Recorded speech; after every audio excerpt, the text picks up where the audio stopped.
is home. It's a two-point.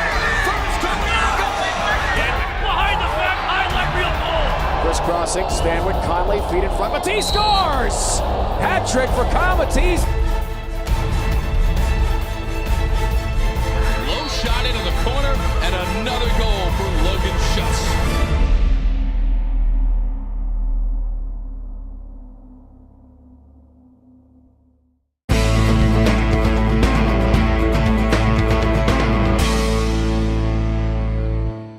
Hello and welcome to episode 2 of the Nuts and Bolts podcast presented by Socius. I'm your host Noah Scharfman, and I am joined today by a special guest.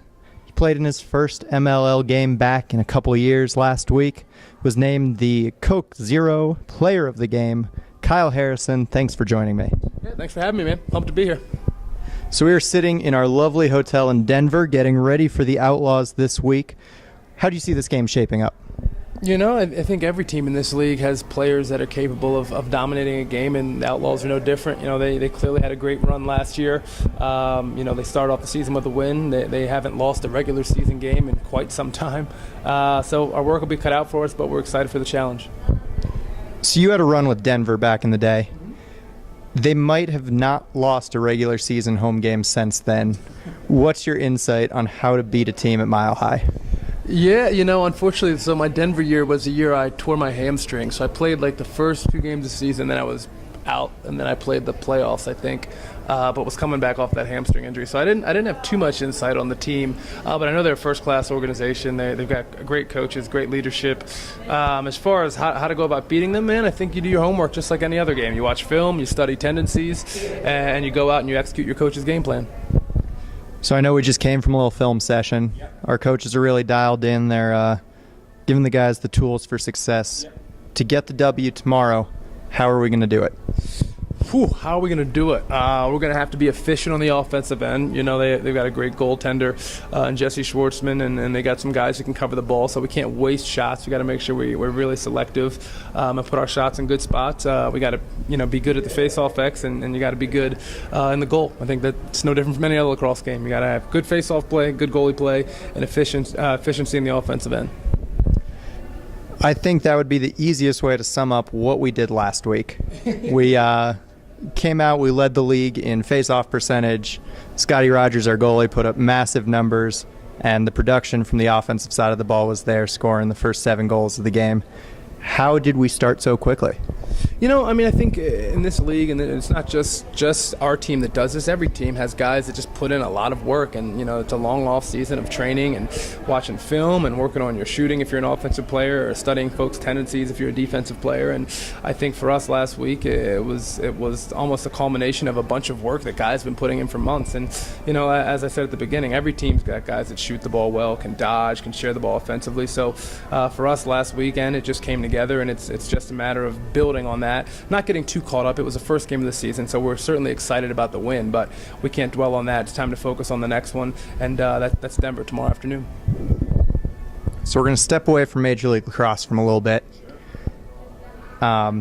You were a number 1 overall draft pick, played in the league a couple of years, then you kind of took a break, did the LXM thing. Tell our fans who might not know a lot about LXM what it's all about and how you were involved with it. Yeah, so LXM was me and 4 buddies, that started on the West Coast. The short version is we all moved out west to play in the MLL. I played for the Riptide, had a couple buddies that played for the Dragons. Both of those teams folded. And so here you had a bunch of guys living in LA and San Francisco who wanted to play professional lacrosse and play at a high level, but really had nowhere to do it. So we started to talk, and then we clearly that led to here, well, I'm sponsored by STX and Nike, and they're not involved in the MLL. Potentially, maybe we could get them involved in this thing. And so, it started as a platform for guys to promote their sponsors and play professionally. So we had Maverick involved, STX was involved, a bunch of sponsors were involved, and it gave guys on the West Coast a platform to play at a high level and have a bunch of fun doing it. We went to a bunch of non-traditional hotbeds. So as far as getting new kids into the sport, whether that's in Dallas, Vegas, Phoenix, Portland, Seattle, San Francisco, you name it, west of Texas, and we were there for an LXM Pro event. So it was a lot of fun to start. I'm certainly proud of that part of my professional career. It was really fun to have a vision with 4 other guys, and then put your money into it and try and make it happen, and to look at where the LXM Pro Tour is now with all these sponsors, partnered with Adrenaline, partnered with the MLL. I think it was a success. So LXM and Adrenaline came on board with the league this year, and in Ohio we couldn't be happier. It worked out well for us. Got yourself and Peter Baum is back, and Eric Crumb's on the team. Talk a little bit about those guys and just what it's like playing with them, both in LXM and now to be doing it in the team aspect with the machine. Yeah, well, I think the first thing I'll say is, we were all hopeful at the beginning of this LXM thing that there'd be a partnership. Originally, if you look at our first notes and we started discussing what LXM was going to be, it was a September through like mid-February event season, and then guys play MLL. So the original idea was for guys to play both, and we've been hopeful ever since that would work out. So I'm happy that we're here. But either way, back to Crummy and Baum, those are guys that I've played with for the past couple years, and I'm so excited to be here with them in this process. I think it's tough going from, especially, I'm a guy that I've played in the MLL before, so I know how it goes. I know the ins and outs. I know guys. I know what to expect. But for a guy like Peter Baum, Eric Crum, who didn't play in the MLL, they just went from college to LXM. I think probably the MLL jump was pretty nerve-wracking, and they weren't really sure what it was going to be about. And so it's cool that we've all been able to do it together and kind of work with each other and walk each other through it. So I have a little inside information here about the LXM tour, and one of our teammates here. I hear Crummy will talk to any kid and just stays there the entire time. Yeah, Crum, and I think that was part of the fun part about it. And not that the MLO doesn't do that, because the MLO does a great job post-game. You get to interact with the fans. And then I know each separate organization, especially us here in Ohio, we do a great job of setting up things in the community where you get to interact with the fans. But the past few years of LXM, since it's been partnered with Adrenaline, every LXM event is in conjunction with an Adrenaline tournament series, which could have like anywhere from 60 to 120 teams. So you have all these kids, and Eric Crum will literally talk to any kid for any amount of time. However long the kid wants to talk, it could be an hour and a half, it could be 2 hours, it could be, on Instagram going back and forth. The guy just loves it, and it's great. I think our sport is at a level and at a point where that stuff is so important to make sure you continue to be accessible, continue to make each kid feel special that comes out and supports this game. So talk to me about life on the West Coast. I'm originally from LA. I can't get rid of the 310. Even when you go east, you got to keep it, because I'm the same way. I won't get rid of my 443. I live out in LA, but won't get rid of my Baltimore area code. No chance. You see, it's almost opposite, that I'm living out east with the West Coast. Yeah. Same thing. So you're big into basketball. I know you played growing up. Who's your team? Man, I think everybody in my generation struggles to pick a team, because you grew up with Michael Jordan, so you grew up as a Bulls guy. And then, I think I moved to L.A., and the Wizards haven't been good for a while, but we did just go on a little bit of a run. Knocked off the Bulls. Right. Went on a little bit of a run there and going on a run. So I think everyone in my generation struggles. You're more like players than actual teams. I would love to fall in love with a team again and be an avid supporter, but I don't have one. I like a lot of players. You see, that was my problem. I was the Kobe Shaq generation, and when thing turned south, you had to pick one. Yep. And I went Kobe. Well, you picked a good one. My thing was Shaq was always there at the end of the season, but you got to come into camp ready to go. Oh, yeah. I mean, I don't know, man. Professional sports are weird. I think everybody, I agree with you to the extent that Kobe is just the complete alpha male, but Shaq is, he would, like you just said, he's there in the end. So if he comes a little bit out of shape, or he comes like a little bit heavier than he should be, as long as he's there come playoff time, let him go. So give us a prediction. Sure. Playoffs have been awesome so far. We had 3 Game 7s tonight. Who takes it all? Championship? You got to go with the Heat. You got to go until someone proves himself, man. I mean, I know the Pacers are the number 1 seed, but you look what just happened with Atlanta. I mean, we're in a Game 7 here with an 8th seed. So I think until LeBron and them decide it's not, it's going to be theirs for a couple more years. Take on the Spurs. What's your take on them? I mean, me and Greg Bice argue about it all the time just because I think clearly they're incredible. From Manu Ginobili, Tony Parker, Pop, great coach, Tim Duncan does his thing. It's just so boring. For someone that likes to watch like LeBron fly and fill a lane, or D. Wade or Paul George, all these guys that just are fun to watch, that game is very boring to watch. You see, that's what I was getting at. I can respect them. Lakers and Spurs have had some great series, but when I want to go to bed, I throw on the Spurs because you will pass out in 5 minutes. It's just such a boring brand. What's wild about them? It's such a boring brand, but if you actually are a basketball fan, like, they're fun to watch. Like, they move the ball, they're unselfish, there's always an extra pass. Tony Parker is great to watch coming off the pick and roll. Watching Ginobili get to the lane, doing his whole Euro step thing's fun to watch. And then the fact that Tim Duncan is as productive as he is at his age, it's just out of control. Remember Danny Green? I do. I do. I've forgotten about him, but I do remember him. That's the problem I have with that team. Guy blows up in the playoffs, and then he's gone. Yeah. Haven't heard from him since. You mentioning his name's the first time I've heard it this year. Poor guy. All right. Well, Kyle, thank you so much for stopping by. Always great to talk hoops. And we're going to be talking with Chad Wiedmeyer coming up next.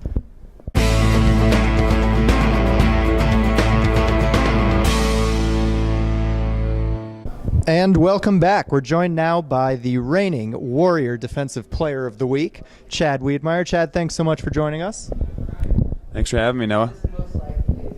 So last week we got off to a great start, didn't allow a goal in the first quarter. We shut down the fourth leading scorer from last year, Matt Danowski, and you played a major role in that. How did the team do it? It was defensively, it was really a team effort. We weren't exactly we were prepared, we were ready to play, and we showed up as soon as the whistle blew. And it's just kind of, when you're playing a style of defense where everyone's just playing and not overthinking what's going on, that energy is pretty infectious, and that's kind of the way the game went. And the defense came out hot. Scotty was playing well in the goal right away, and we just got into a rhythm. Had a couple runs that they had that we handled well, and our offense obviously continued to put up points, and we definitely possessed the ball very well. So as a defenseman, how easy is it to get into the game when you know that you got someone like Scotty back there that's just playing on fire? It definitely makes my job personally a lot easier. Just knowing I don't have to do more than is necessary. Just straight up playing a guy, and my style of play is just matching feet with feet, and matching each step, and that's something I know I can do well. And when I know that's all I have to do, it makes it very easy. Just putting guys to bad angles, giving them bad shots, and let Scott do the rest. So looking ahead, we got Denver tomorrow. How's the game plan different? Is it different? Are we kind of looking to do the same thing this week that we did last week? Not too many things change. Our principles and whatnot, obviously will stay the same throughout the whole year, but every team's different. Denver is definitely a more midfield-oriented team. They get a lot of their production and their momentum coming out of their midfield. Last week it was, a strong attack-based team, and so we got to kind of shift our focus more towards the midfield. We're looking to do a couple things up there to try to negate their success, but again, the principles remain the same. The goal remains the same. It's just got to get a win by any means possible.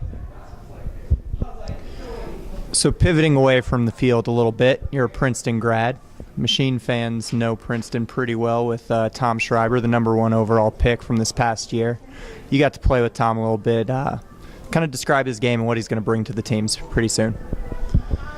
Tommy he's a very special player. He's a good friend, very good friend of mine too. Still stay in touch with him. Have been, ever since I left Princeton.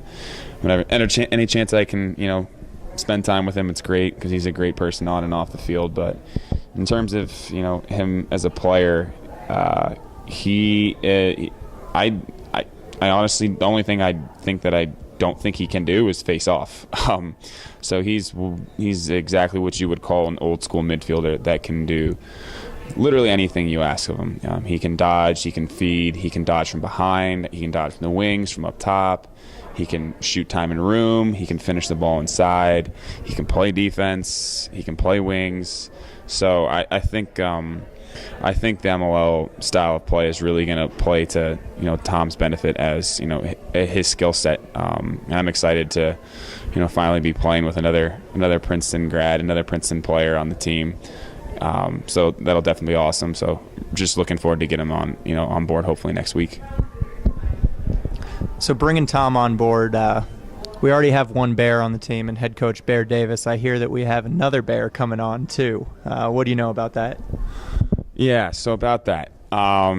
Tommy has a nickname that I know he doesn't enjoy, but I'm going to do everything in my power to make sure that it becomes the only thing that he is known as on our team. One of our coaches, Coach Raymond, who was our defensive coordinator back at Princeton when I was there, who's now the head coach at Hobart, he for some reason called Tommy Little Bear, and Tommy didn't like it that much, but Coach Raymond always insisted on referring to him as Little Bear and almost never as Tommy. So it'll be nice to have a Little Bear to go with, head coach Bear Davis. So we'll see how that all turns out. And as a company, we actually just signed Labatt Blue as one of our sponsors, so we are hoping to actually get a bear at a game. Sounds good to me. Sounds great. So Chad, we're going to go a little to the personal life here. You're living in New York, working for Trilogy Lacrosse. What is the craziest thing you have seen on the streets of New York? That's a tough question because something I've come to realize that there is no such thing as crazy or weird in New York City because anything goes. Craziest thing I've seen. That's a tough one. I did see, what did I see one time? It was a man wearing full sweats in the summer. It was about a 95-degree day in the middle of Central Park, in the middle of a field, surrounded by hundreds and thousands of people, just doing Tai Chi, wearing full sweatpants, all alone in the middle of a crowd of people, totally unaffected or aware of just everybody staring at him. But again, I think that was kind of the moment where I realized that there is no such thing as weird in New York City, so I could talk about that all day. I went to school up in the Northeast, and New York City, I think I can absolutely agree with you. You do your own thing, and you could care less what anyone thinks. Is that right? That's exactly the way it works, and I love it. All right, Chad. Well, thank you so much for joining us on episode 2 of the Nuts and Bolts podcast presented by Socius. Good luck tomorrow in Denver, and we will see you all next week when we are taking on the Florida launch. Thank you very much, Noah. All right, we'll talk to you guys soon. Bye-bye.